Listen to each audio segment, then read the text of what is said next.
colloque consacré à la sculpture de Picasso. Et nous joignons nos remerciements à ceux de Laurent Lebon pour remercier toutes les personnes qui ont aidé et soutenu ce colloque.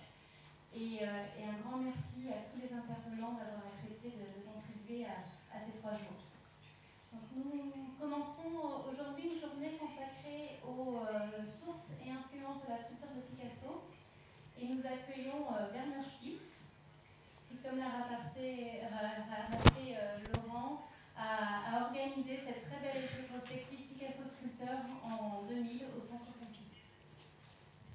Alors c'est une joie et un honneur de vous accueillir ici, au Centre Pompidou, cher Werner, pour ouvrir ce colloque dédié à la sculpture de Picasso.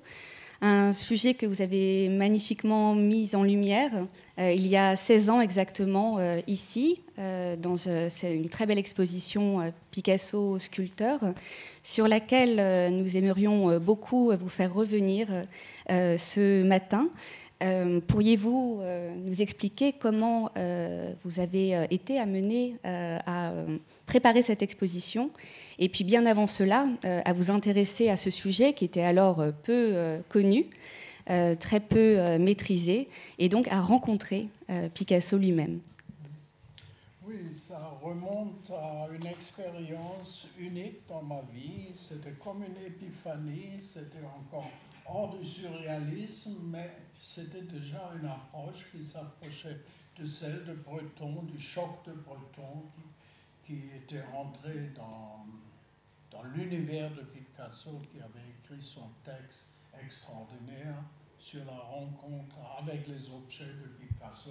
C'était en 1966, lorsqu'il y avait la grande rétrospective, double rétrospective de Picasso à Paris, au Grand Palais, les tableaux, et en face au Petit Palais, les dessins, et grande surprise, c'était le secret le mieux gardé du siècle, la sculpture de Picasso. Et je dois dire, j'étais absolument médusé par cette découverte. Et j'étais excité, on ne connaissait pas grand-chose. Je connaissais évidemment la publication, l'album de Kahnweiler avec les photos de Brassheim. Et je disais à Kahnweiler et à mon éditeur, il faudrait absolument faire quelque chose. Je proposais de noms prestigieux qui auraient dû le faire. Ils ont dit non, c'est toi qui le feras. Et j'étais évidemment estomaqué qu'on m'a confié une tâche aussi extraordinaire et difficile. Et j'ai commencé à voir toutes les personnes qui étaient en rapport avec Picasso.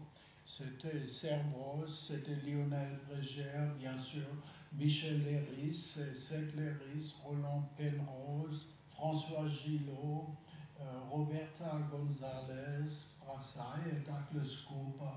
Et tous m'ont ouvert les archives, m'ont fourni des souvenirs et des documents merveilleux.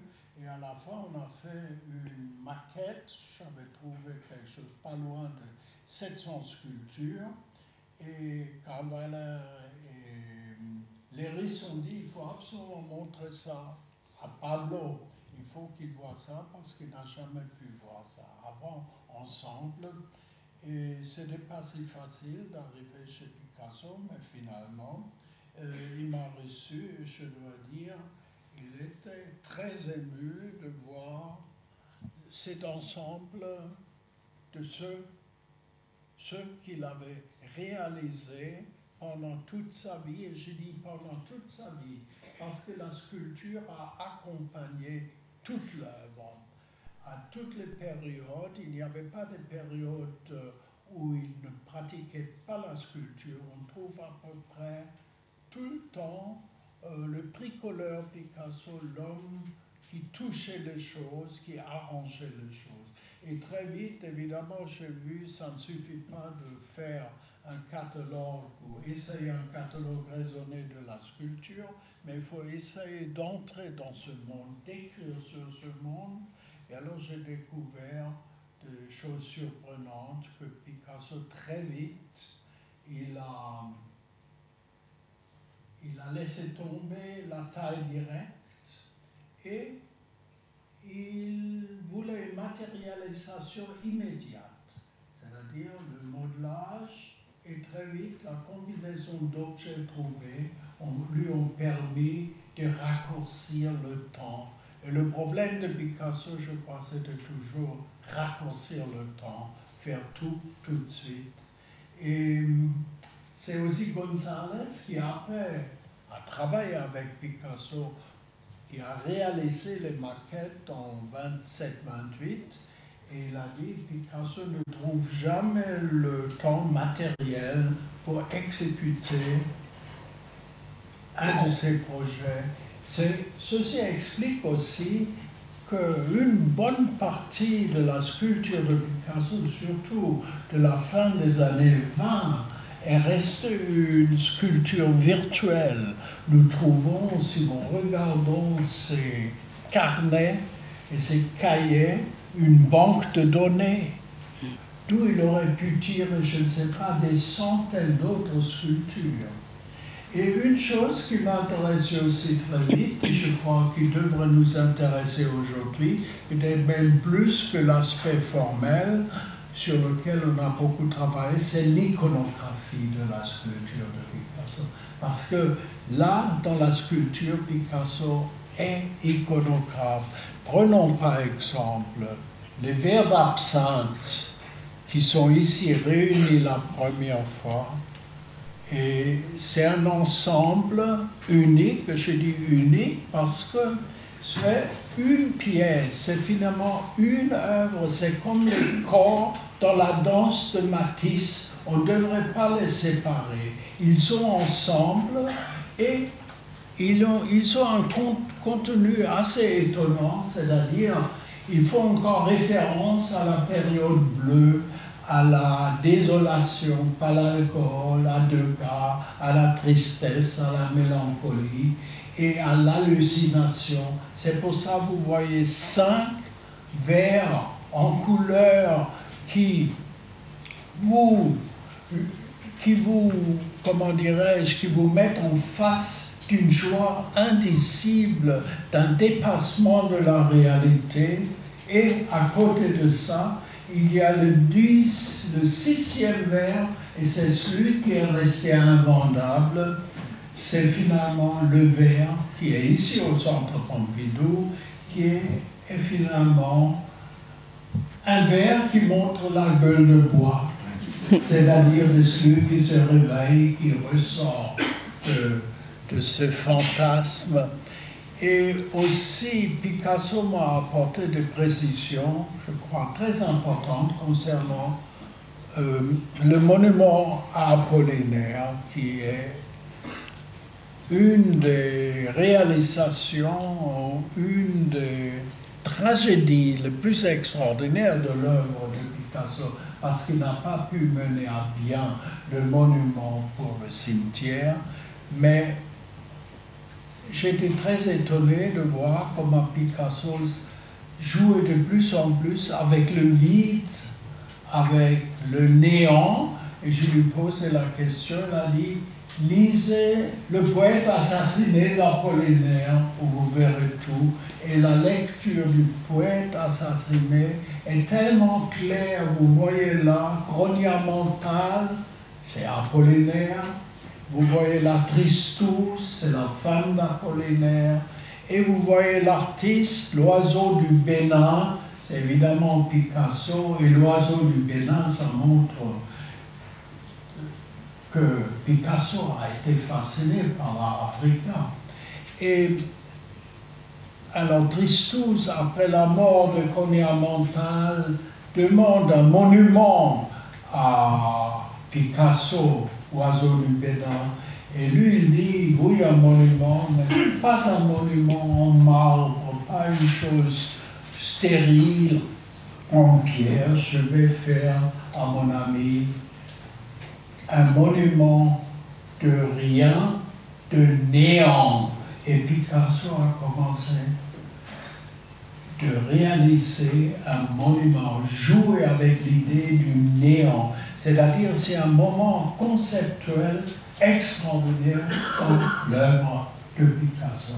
Pour revenir à l'exposition ici, pour laquelle je peux, grâce à l'aide du musée Picasso, à Gérard Régnier, et aussi à Dominique Dupuis-Labbé, avec laquelle je travaillais, avec un architecte merveilleux, Michel Anton Pietré, à peu près 300 pièces. Entre-temps, j'ai pu augmenter le catalogue raisonné grâce à Christine Pio, qui s'est occupée de la succession, qui a ajouté toutes les pièces que je n'avais pas pu voir chez Picasso, dont les amis de Picasso n'avaient aucune idée, et nous avons encore ajouté, grâce à Christine Pio, les pièces, et finalement, nous avons un catalogue raisonné, je dirais, assez complet pour les moyens que nous avions,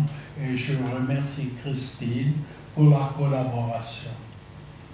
Et cette exposition avec 300 pièces, elle était aussi extraordinaire dans un sens, elle se limitait au côté Picasso tripoteur, sculpteur. Il n'y avait pas de dessin, il n'y avait pas de tableau, c'est-à-dire c'était hors temps. On avait l'impression, on ne pouvait pas dire quand ces œuvres ont été faites, parce qu'il n'y avait pas de notes manuscrites, il n'y avait rien écrit sur le mur. Il y avait seulement ce que Picasso avait pu faire avec ses mains. Je me rappelle le moment inoubliable où j'ai pu amener à Picasso le livre terminé, où il a vraiment regardé ce livre page par page, à peu près 1 heure, sans lever les yeux. Il a regardé, à la fin, il a dit un mot qui, je l'ai cité déjà souvent, mais m'a vraiment marqué et impressionné. C'est comme si on découvrait une civilisation inconnue.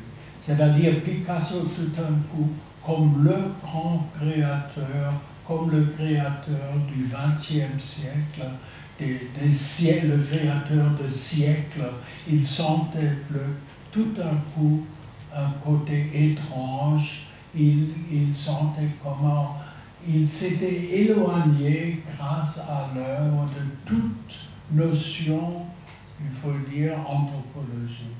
Et c'était un grand moment, j'avais même l'impression, c'était en été, que la pièce dans laquelle nous étions, la pièce est devenue froide, tellement c'était vertigineux ce moment. Et cette exposition, c'était pour moi un vrai bonheur. Je remercie évidemment le Centre Pompidou que j'ai eu le droit de faire cette exposition ici. Merci beaucoup Werner, et effectivement votre exposition nous a permis à tous, toutes les personnes qui avaient pu la voir, de découvrir cette civilisation inconnue encore alors. Et ce qui me permet de vous poser donc une autre question.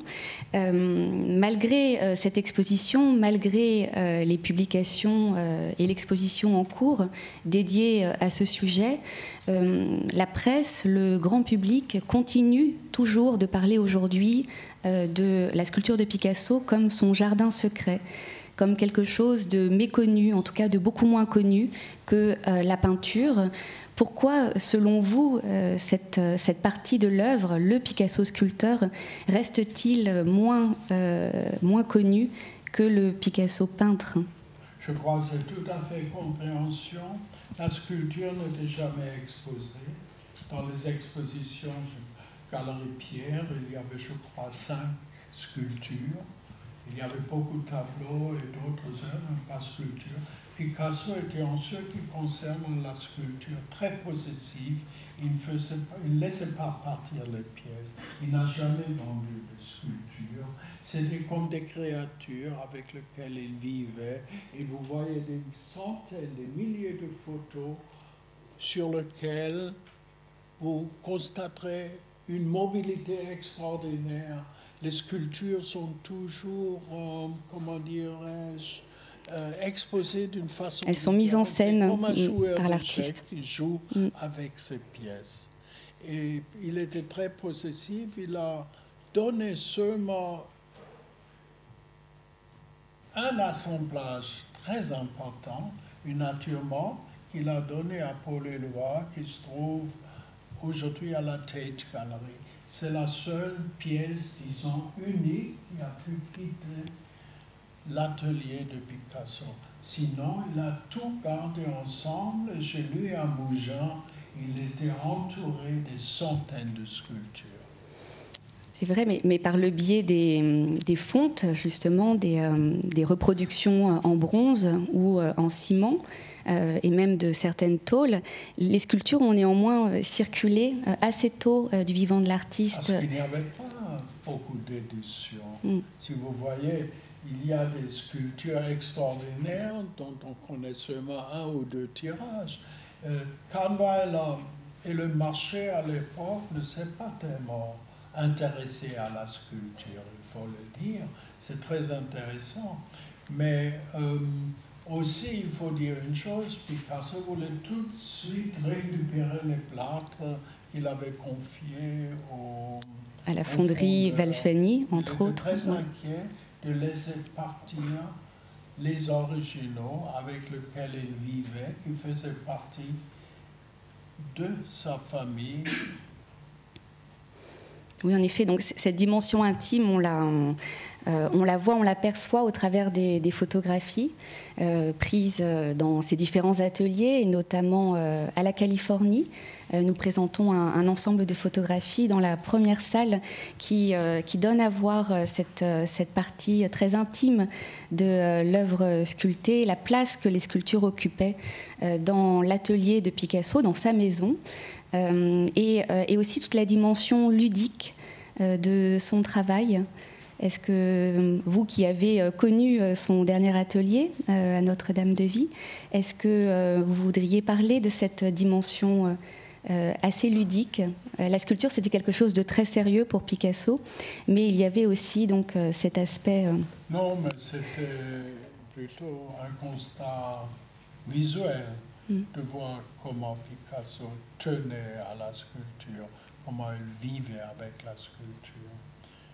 Mais encore pour revenir, la sculpture était vraiment, comme je disais tout de suite, le secret le mieux gardé de l'art du XXe siècle. Et pourtant, quelle invention! Regardez par exemple, toutes les constructions cubistes sont restées chez lui. Le contrat de Kahnweiler prévoyait que Kahnweiler avait droit à tous les tableaux, les huiles, mais ni au dessin, ni aux sculptures. La sculpture, ou le bricolage, les esquisses que Picasso faisait avec les matériaux n'étaient même pas mentionnés dans ce cas. Il y a juste eu les verres d'absinthe que Kahnweiler a pu récupérer. Là encore, je crois que c'était plutôt une œuvre dans l'esprit de Picasso, qui avait une certaine dramatisation de l'alcoolisme, de la fascination par le dépassement de la réalité. Ce dépassement de la réalité, c'est ça que l'interprétation de Breton mettait tout de suite au premier plan. Pour lui, c'était le peu de réalité qu'il découvrait chez Picasso. Il a donné une nouvelle et très différente interprétation aussi du cubisme. Pour lui, le cubisme n'était plus une nouvelle sémantique que Kahnweiler a expliqué avec un recours au néo-kantianisme, mais c'était pour Breton plutôt une alchimie, des lueurs alchimiques qui étincelaient dans la cristallisation du tableau. Merci Werner. Merci. Vous avez parlé à l'instant de la sculpture comme compagnon de vie, d'un Picasso toujours pressé,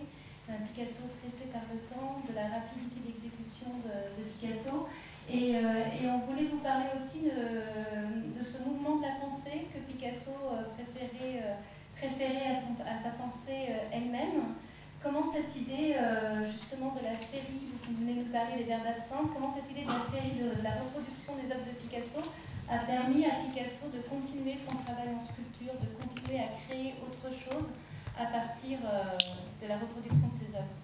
Écoutez, je crois qu'il voulait toujours voir, il voulait toujours matérialiser ses inventions, ses projets. On voit ça, par exemple, grâce au moment de la collaboration très importante avec González. C'était une collaboration technique, il faut le dire. Ce n'était pas l'accordé comme avec Braque. Et Picasso tenait beaucoup à ce que González était une aide et pas un partenaire comme à l'époque Braque. Mais et je me rappelle aussi que Picasso m'a dit, au moment où il a arrêté de s'intéresser à ses sculptures en métal, González aurait demandé est-ce que je peux continuer dans cet esprit-là et faire moi-même des sculptures en métal. Et Picasso m'a dit je ne pouvais pas lui interdire ça. Alors, un peu moqueur, mais la collaboration avec González était quand même formidable parce qu'elle montre comment Picasso voulait toujours plus. Au début, il était fasciné par le travail manuel de González. Il disait, il travaille le métal comme du beurre. Et González, c'était presque un malaise pour González. Il disait à Picasso, il venait d'une famille de techniciens très stricts et très, comment dirais-je, réglementés. Il a dit, si mon père me voyait, il me donnerait des gifles. Si mon père voyait ce que tu me fais faire, il me donnerait des gifles. Et c'est ça qui intéressait aussi Picasso, d'intervenir au moment où le travail technique, le travail devenait ludique. Ce n'était pas les maquettes, les transpositions de dessins. Là, Picasso n'a pas participé. Elles ont été exécutées entièrement par González. Mais au moment où ils ont fait des sculptures comme Femme dans le jardin et la grande tête avec les passoires, les égouttoirs, là, Picasso était pris d'une fascination.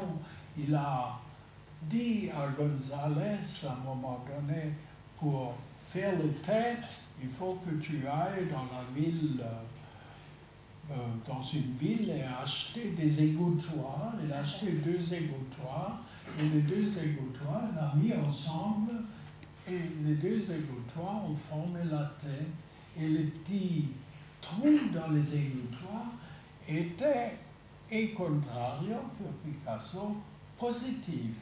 Comme pour la guitare, le négatif était positif. Dans les masques Maubé, il renversait les valeurs. Et comme ça, le vide jouait le rôle du plein dans ses têtes. Et ça fascinait Picasso, mais il faut dire, pas très longtemps. Après, il y a la grande période plastique, peut-être la plus directe, la plus sensuelle de l'œuvre, qui est liée à Marie-Thérèse Walter. La période de Boigelou. À inventer ou à jouer vraiment avec la matière, on a l'impression, ce sont des sculptures qui sont faites à distance de baiser. Il s'approche tellement de la matière et du corps qu'il fait que cette approche lui permet uniquement de voir les corps déformés, agrandis, élargis.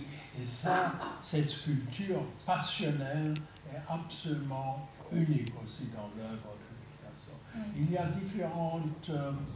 différentes phases, différentes périodes qu'on ne peut pas expliquer uniquement par les besoins techniques, mais par, comme je disais, par une iconographie, par un besoin thématique personnel, lié à sa vie. Merci beaucoup Werner Spies. J'ai peur que nous soyons déjà rattrapés par le temps. Merci pour votre fabuleux témoignage et votre présence amicale et experte dans ce colloque. Merci beaucoup.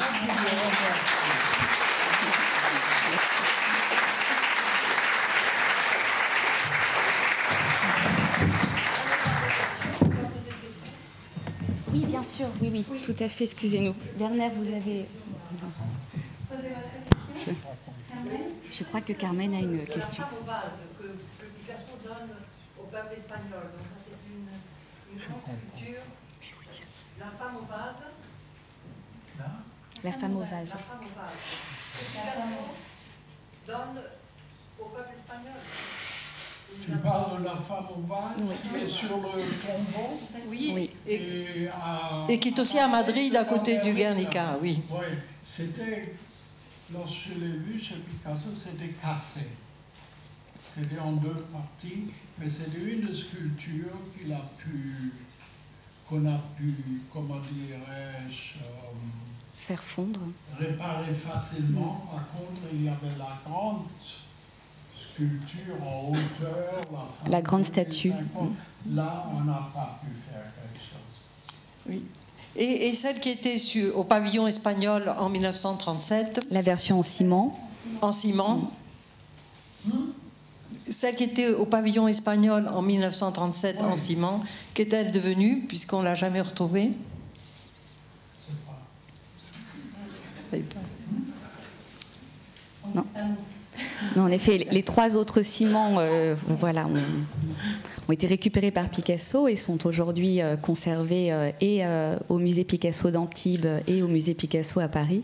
Dont deux d'entre eux sont dans l'exposition Picasso Sculpture, Oui. celui d'Antibes et celui du musée Picasso à Paris. Mais nous n'avons trouvé aucune trace du ciment de la femme au vase. Merci beaucoup, Werner, c'était magnifique. Magnifique. C'est merveilleux cette sculpture devant Guernica. Magnifique. Est-ce qu'il y a d'autres questions? Non.